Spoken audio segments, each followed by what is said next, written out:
Hey everyone, this is Bayareadatsun here.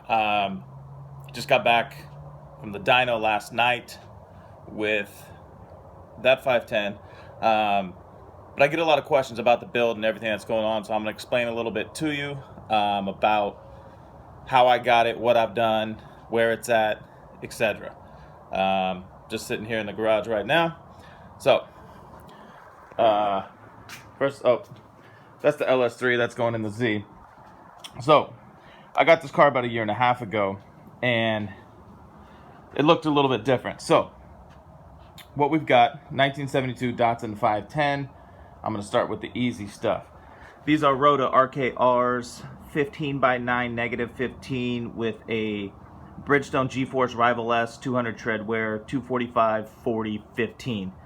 Tucked behind there is Wilwood calipers, Wilwood rotors, Troy Ermish rotor hats and brackets, and all of that is on a T3 strut with a Coney insert. I'll check the brakes on the back for you. Same size wheel, same size tire. This is a Z31 NA rear rotor, also with the Wilwood caliper, drilled and slotted for hella extra performance. So, got this car about a year and a half ago. At that time, I still had my green and white 510, and so if I was going to build another one, I wanted a Honda S2000 motor.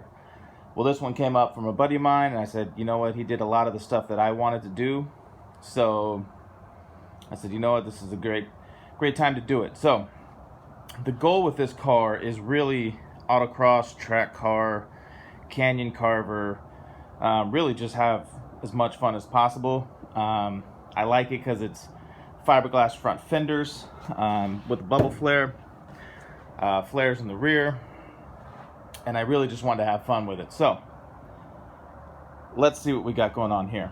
So got track spec hood vents here. Let me just pop these quick latches here.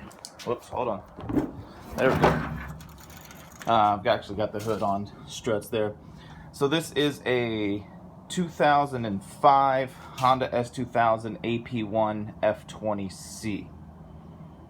Factory header.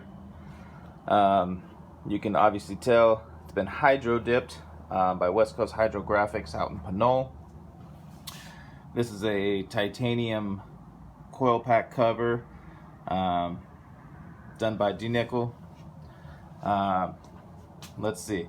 Yeah, so just got off the dyno last night with the intake running on this side here, and basically I've got my headlight out, so it just runs straight through there.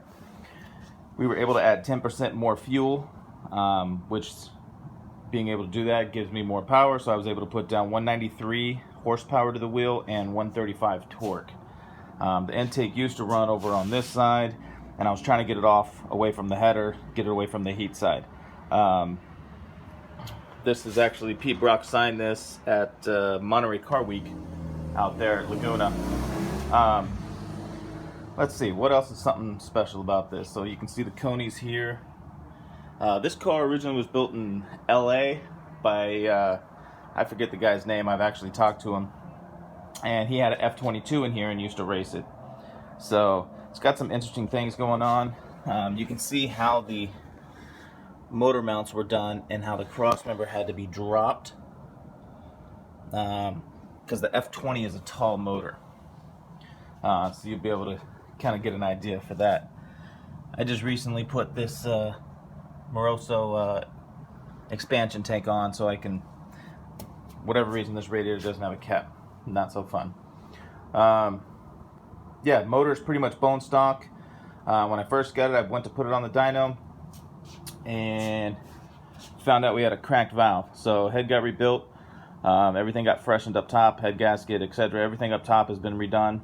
I think the block probably still has about 125, 130,000 miles on it.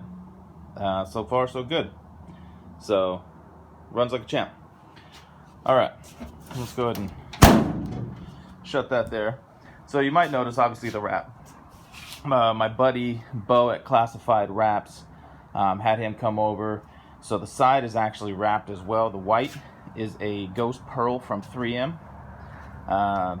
And the top, as you can obviously tell, has been sticker bombed, but it is a full complete wrap with additional stickers put on top of it.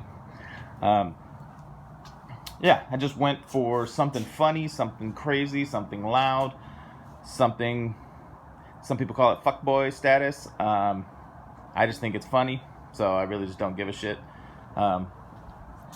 Actually wrapped the top of that as well. So suspension, pretty much mostly Techno toy up front, adjustable TC rods. I'll even get down here so you can see what my ground clearance looks like. Got the cross member sitting there. Yeah, let's move over to the interior here. So, car again was an old s2000 car. Actually has no windows in the doors. Didn't have these windows in. I put those in. So it's fully gutted. I sprayed some type of sound deadening stuff, and then just sprayed the whole interior of it to kind of get that done. So the whole car is running off of this ARC 8000 panel right there. So it's got 8 switches. What happens is I had my buddy make this dash for me, and then another buddy of mine, we rewired this whole thing, and so each one of those switches corresponds to one of these relays and fuses here. So as you can tell, I've got start, ignition, fuel, fan, etc. And then the ignition is jumping over here so I can power multiple things when I hit the ignition, like the gauges, the computer, stuff like that I want to come on. ECU is tucked back up in there. I'm running a Hondatsun K-Pro. Yeah. I'll go around to the other side and show you that. Got a proportioning valve here. This is my little sound system. It's a sound bar made by Boss for a side-by-side razor. It actually puts out some pretty good sound. Yeah, painted a bunch of stuff. Painted all this stuff black just to try to make it cleaner. You know, you just got to shut it. Feel the things here still. Here, I'll pop the trunk. Show you this fancy key thing that I've got going on here. Oh, so stock tank. It's running a Aeromotive drop-in pump, and so you've got your vent, your return, and your outlet straight out there. Also have the trunk on shocks. These are from a '92 Civic hatchback glass. The glass, so it works great. Mounted the battery back here. See how the factory filler neck is there.